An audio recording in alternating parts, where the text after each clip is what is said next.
નમસ્તે મિત્રો, આપ જોઈ રહ્યા છો ભારતીય જનસંદેશ સમાચાર।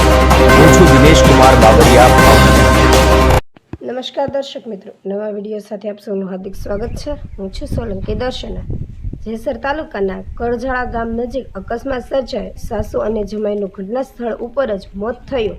ટુ વ્હીલ અને આઈસર વચ્ચે થયેલા ભીષણ અકસ્માતમાં બે વ્યક્તિ બાજુબેન બારૈયા અને શૈલેષભાઈ બારૈયાનું ઘટના સ્થળે જ મોત નીપજ્યા હતા। અકસ્માત એટલો ગંભીર હતો કે આસપાસના વિસ્તારમાં ભારે અફરાતફરી માહોલ સર્જાયો હતો।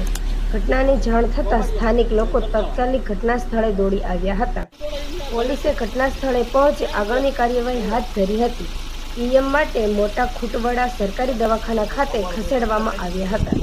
રિપોર્ટર મુકેશ કંટારિયા ગારિયાતા।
કોબડિયા કરજાવા